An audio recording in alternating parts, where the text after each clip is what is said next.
Hey guys, what's going on? Today I want to talk about what you need to actually start streaming today. This is actually a little bit more than just what do you need to start streaming. This is also what do you need if you're more of an intermediate streamer and you're looking to upgrade your setup, or maybe even an advanced streamer that's looking to kind of get like the best of the best and kind of get that best crispy stream you possibly could. So we're going to cover all of those things here in this video. Once again, this is another video done from my friend Cody, who is interested in starting streaming. And so I've been streaming for quite a few years myself, and I kind of picked up some things, and I have a lot of friends that also stream. And so I feel like I have a fairly decent amount of information that's worth sharing with you guys. So I hope this information is helpful. And if it is, make sure you hit that subscribe button and that like button. So first of all, what do you need if you are starting streaming? You haven't streamed ever before, you're just looking at starting and kind of seeing how you like it and seeing if it's something you like doing. And this also goes for YouTube too. This whole video goes for YouTube as well. I think that this is the easiest one to kind of like answer, and that is very simple. You use whatever you have. If you're brand new to it and you're just starting and you don't even know if it's something you're going to end up falling in love with and doing religiously, don't sink your money into it, because it's amazing how many people like sink a lot of money into it and start doing it and then they just stop, you know, they just stop. It's not their thing, they don't like it, or their schedule's too busy, whatever the reason is, they just stop and it's not worth what they put into it. So what I would recommend is, if you're looking at starting streaming, start with whatever you have.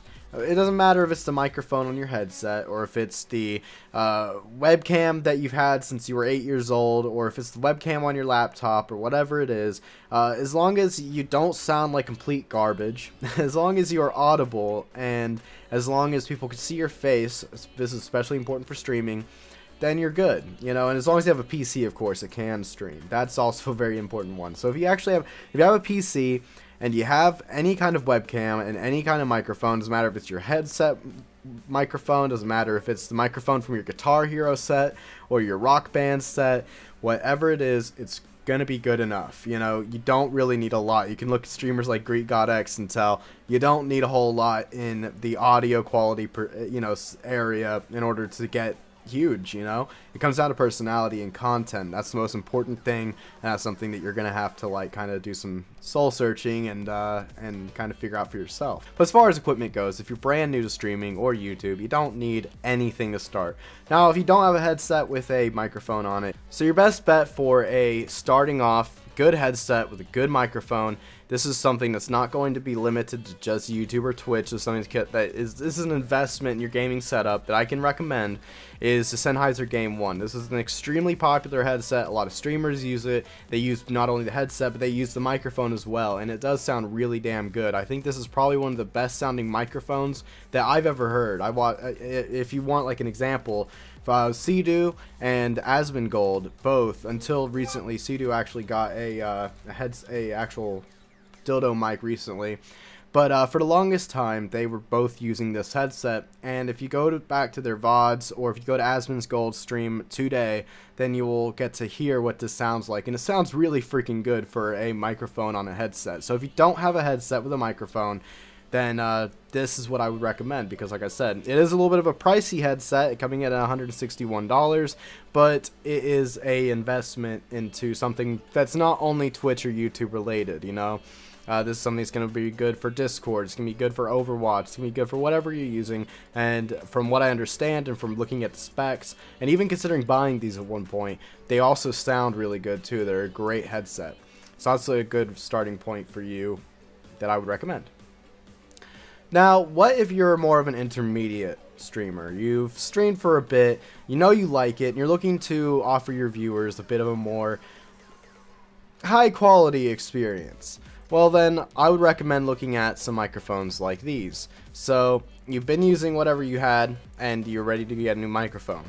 I would recommend looking at either a USB mic or an XLR mic, and this is going to depend on where you are with streaming, and if you think that you're ready to kind of go to the next level, like not just with a nicer mic, but I mean to the next level.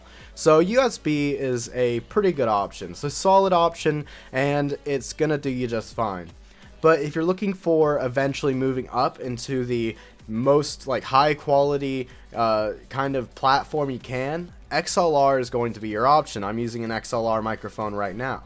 XLR is basically analog connection that goes into a mixer audio interface, so that means it is going to be more expensive because you have to buy that second peripheral to make it work. It doesn't plug straight up in your computer. But by doing this, it gives you a lot more customization with the mixer or the audio interface. It gives you direct control over volume levels, effects, all kinds of different things, and it also gives you a much higher quality sound. And that is something that you're going to want if you end up being a, decent sized to large streamer and you want to have the best quality you possibly can. So if you're close to that point, or you know that you will get to that point and you want to go ahead and just jump over USB and hop right in XLR, go for it. XLR is going to be great for you. But if you want to start with the basics, then here are two great USB microphones that I can recommend. This is the Blue Yeti USB microphone, Blackout Edition. This is a very, very, very popular dildo mic that a lot of people use for their first time. I'm using a Blue Yeti Pro right now, which is basically the XLR version of this microphone.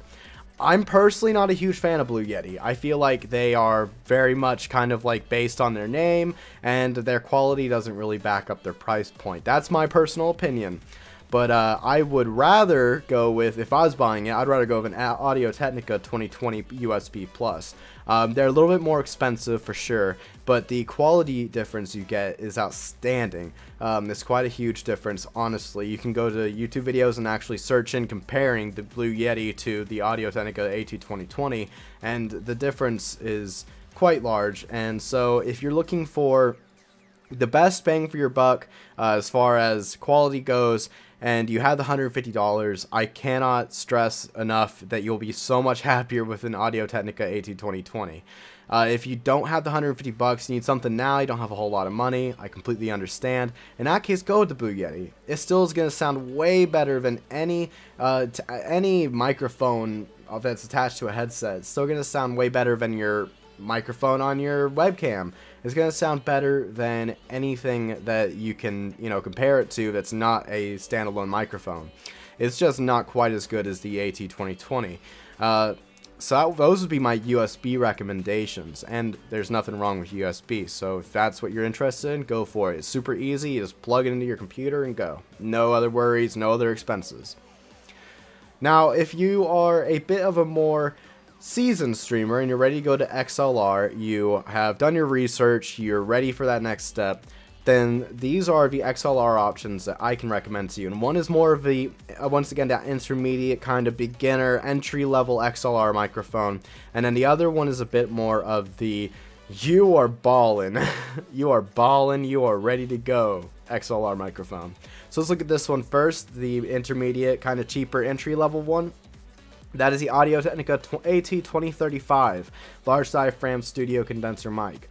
This mic kicks serious ass. This is actually a microphone that I'm going to be upgrading to from this Blue Yeti Pro as soon as I can.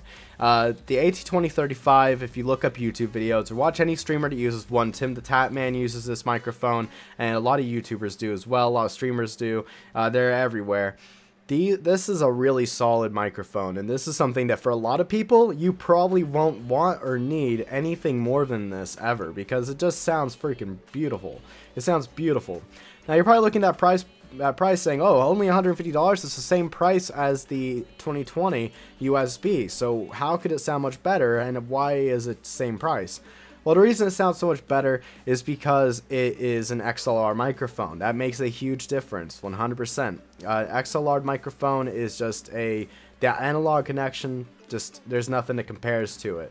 Another thing you got to consider is, yes, it's the same price, but you're also going to be buying an audio interface or a mixer on top of that, which is going to run you another $100, $150. So when you consider that, then it's more like a $300 microphone. And that's why this is going to be more of the seasoned option. Now, what if you're looking for the best? And when I say the best, I mean the reasonable best that you would ever want or need as a streamer. You really don't get any more benefit from going higher, because there are much higher, much more expensive microphones than what I'm showing you here. And that is the Shure SM7B. If you want to see examples of people that use this microphone on Twitch, you can go to Soda Poppin's stream, or you can go to Dodger's or Dexterity Bonus's stream. If you go over there to either of those two, you'll see that this is one of the best microphones on Twitch. And it runs you, list price is $500, Amazon's selling it for $400. This is a extremely good microphone. This is actually used very commonly at radio stations, podcasts, all kinds of different professional uses. NFL uses these a lot of the times at the caster tables and all that different stuff. They're everywhere. This is a very popular microphone, and that's for good reason. Like I said, check it out anywhere and you will see that it sounds beautiful.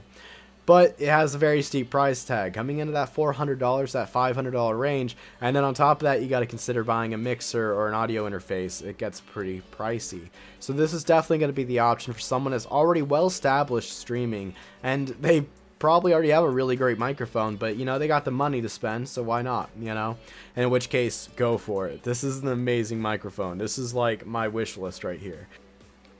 Now, we've been talking about mixers and audio interfaces a whole lot here, and I'm sure you guys are wondering what the hell these things are, or if you know, then maybe which one you should get.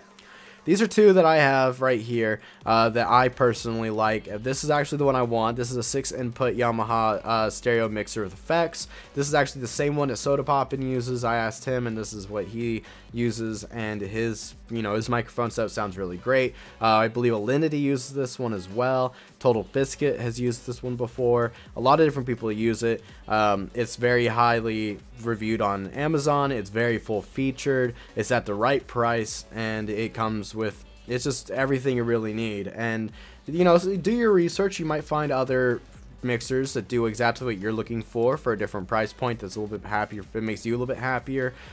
Do your research. It's just my recommendation if you have nowhere else to start from, and that's because it's the popular opinion, and it does come very full featured, very high quality preamps in it. I've looked at all the specs and I've kind of compared them amongst other competitors, not only within Yamaha but outside of Yamaha, and this seems to be a very strong choice. It offers pretty much everything you could need. Multiple microphone setups if you have numerous microphones in your studio or whatever. You've got a EQ on there with the high and a low band individual controls, so you can cut out that low end and make your voice sound more high pitched and nasally, or you can cut out the high end and make your voice sound real low and tumbly. that was nerdy. So you have really nice control here in order to change your voice to make yourself sound the way you want to sound. You have a beautiful peak monitor on here, which lets you know if you're peaking out and you need to turn down your gain a little bit. This thing has a lot of different options. It also has a couple of FXs in it. It's got the hall, a room, plate, short, long, and VO echo. These are all different things that affect how your voice sounds. So like hall will make it sound like you're yelling down a hallway at people. Room will make it sound like you're in a room.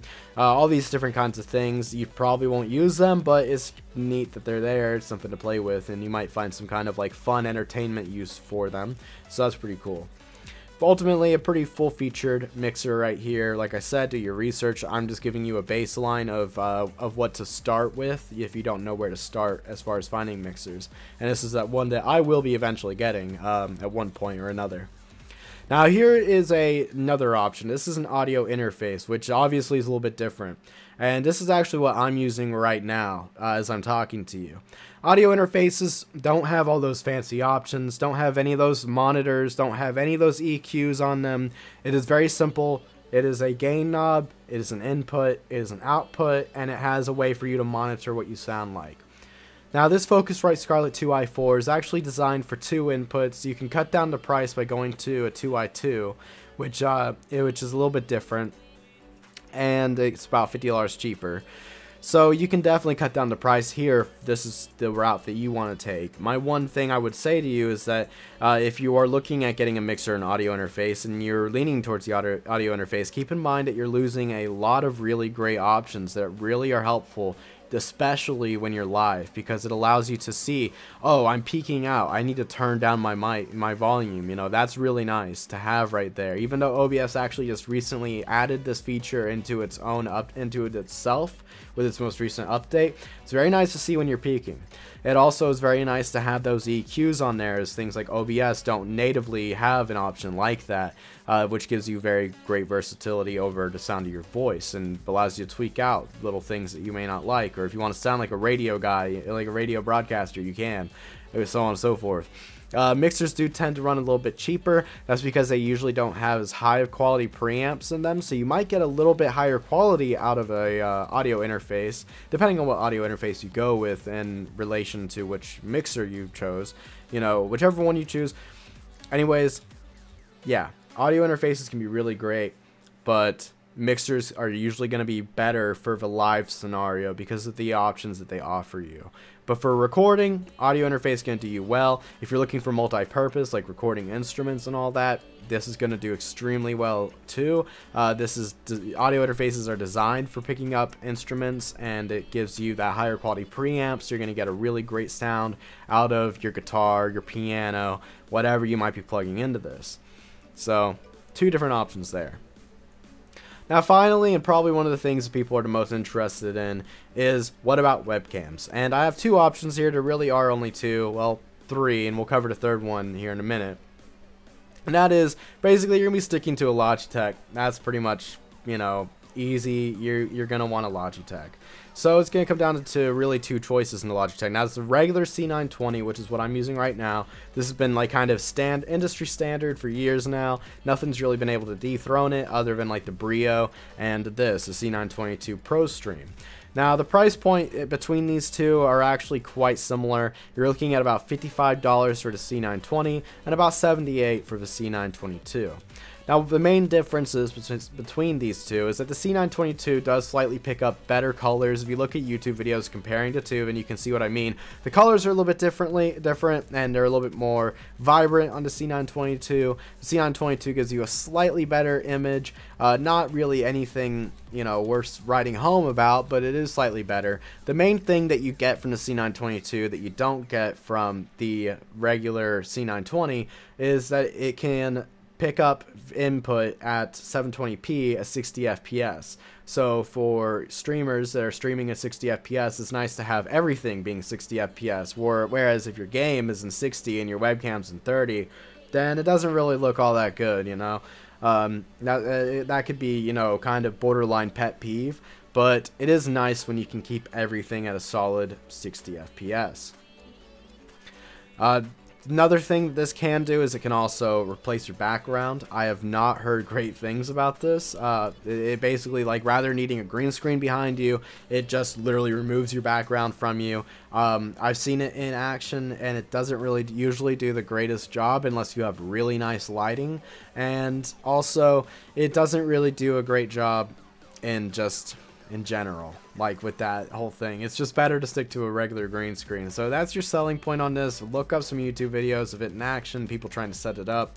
And although there's some very successful people, you know, very successful turnouts with it, it's usually because they have really great studio lighting, and basically they have everything to make a green screen look really good, so they can make that look really good, you know. But for most average consumers that are looking at this option specifically for that reason, chances are it's not going to be as good as you hope. So do your research and decide for yourself whether or not that's a selling point for you.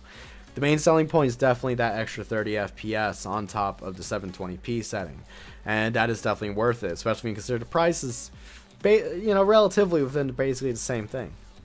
So I would recommend the C922 Pro Stream. Now, there are two other options here. I said three, but now there's two, and that's the Brio and then an actual camera. So the Brio is another Logitech webcam that focuses on 4K. Now the thing is, it only does 4K at 30 FPS. So if you're streaming, first of all, you can't stream 4K yet. That's not possible on any streaming service I know of. So you're really gonna be streaming 1080p, you know, 30 FPS, and it's gonna look good. It does definitely look better than the other two options, the 22 and the 20. But you're paying a very high premium for it, and ultimately you're not going to get to use that 4K, and ultimately it still runs at 30 FPS, making it not really the greatest option for streamers. Now for YouTube video people, for YouTubers, that can be very, you know, cool, because you can get 4K from your webcam. Of course, it isn't 30 FPS, which is always going to be a downfall, but it's up to you if that's something you're interested in. It does slightly have a better image, not really anything that I would necessarily write home about, but it is interesting. Do your research and see if that's something you're interested in. The fourth option is an actual camera. And what I mean by an actual camera, I mean like a Canon or a Nikon, you know, a really nice, you know, DSLR camera. And this has become a more popular option amongst the large streamers like Soda Poppin', Wreckful, a whole bunch of people are using them. I can't think of any others. But they've been using these cameras, and they look gorgeous, of course. They are freaking gorgeous. They can capture 1080p at 60 FPS, and they're basically the whole shebang and a half, and they just have a beautiful image in both high light and low light scenarios. It's really just gorgeous. That's really all there is to say about it, but it's extremely expensive. Soda Poppin' has said on stream before that his camera cost him $2,000, and it's a Sony camera. Wreckful, he's said that his was like $600, and it's also a Sony.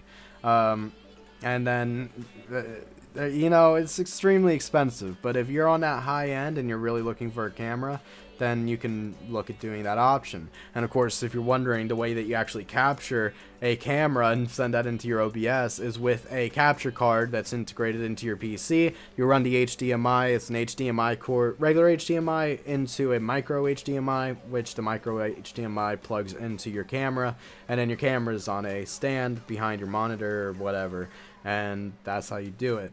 So you've got to factor in the price of the capture card and the price of the camera, and it ultimately is, even with a lower end, like maybe like a Rebel that runs like a Rebel T6 from Canon or something that runs like $300-400, you know, it's still going to be quite an expensive venture, but it is definitely very worth it if you're at that point in streaming where it's worth it to do something like that and to make an investment in that. And that's the most important thing. We're going to go ahead and just wrap this up with one last little bit, and that is that streaming and the equipment you use to stream is an investment. And if you gotta like kind of practice some reasonable business like things here. Now, that's if you're doing it for business. If you're doing it for fun, you're an enthusiast, you just want to have fun, and you really like the technology. I kind of fall into this thing, into this kind of place. Then, you know, spend whatever you want to spend. You know, this is your hobby, you're doing it for fun. But if you're making money on this, this is your job or whatever, and then you need to look at it as a business, and it's a business investment. And so if you're putting money into your business that you're not realistically going to get back, meaning you're not small enough to get you the money that you just, the $1,000 you just invested in stream equipment, you're not going to get it back in a reasonable amount of time, probably don't invest in that stuff right now. Wait until you stream more, wait until you start seeing more money out of it, and then reinvest into your business. Basically, another simple way to putting this is make the stream pay for the improvements, you know? And that's going to be the more kind of like responsible option for people that, like I said, are earning a living doing this, and they probably shouldn't go blowing all their money, you know? That's just how I look at it, and that's how I've had to do things at times whenever things are tight, or I needed to be smart with my money or whatever. And, you know, there's nothing wrong with doing that. Like I said, it's probably the more responsible way to do it, because you could spend a ton of money. I mean, I could go out and blow everything I got on all this stuff and more, you know, for my stream, and I would love it because I'm an enthusiast and I enjoy it and I love it and I want it to be beautiful for my viewers, you know. So don't let yourself get stuck into this, and also don't think that you can't just stream with whatever you have. The reality is that there's a lot of streamers out there that are using crap. Greek God X sounds like a freaking tin can telephone with a string attached to it going from your clubhouse to your friend's clubhouse, like across the street. Like, it sounds like crap, you know, but look at him, he's huge, you know. You don't need anything crazy. Look at Asmongold, like 10,000 viewers per stream, and he's using a freaking, you know, on headset microphone. You know, almost everybody has a C920 webcam, at least, because they've been the industry standard, and their prices have just dropped and dropped and dropped. They're very affordable at this point as far as, you know, good webcams go. They're quite affordable. So I mean, that's not really the thing, but like as far as audio quality goes, especially because this is where you could really like just throw a lot of money at it, just keep in mind you can really get away with anything. It comes down to your personality and your content, and if your personality and your content is good, then as long as you don't sound like a freaking like a garbage can, then your viewers won't care. You know, they just won't. You know, they'll love your stream, and they'll love you for you and your content, and they won't care, you know, if you have a high noise floor in your room, or they won't care if you don't have the nicest Shure SM7B or whatever, you know. They'll be happy. So make sure you're happy. Alright? That's the most important thing, as someone who's, like I said, done this for a while and has dropped a lot of money into his equipment and has kind of gone through a lot of different stuff. Alright? So that's my opinions, that's my thoughts. Let me know what you guys think. Let me know what you guys use. What is your current stream setup looking like? And definitely hit that like and that subscribe button if you enjoyed the video. And I'll catch you guys next time. Thanks for watching. Peace!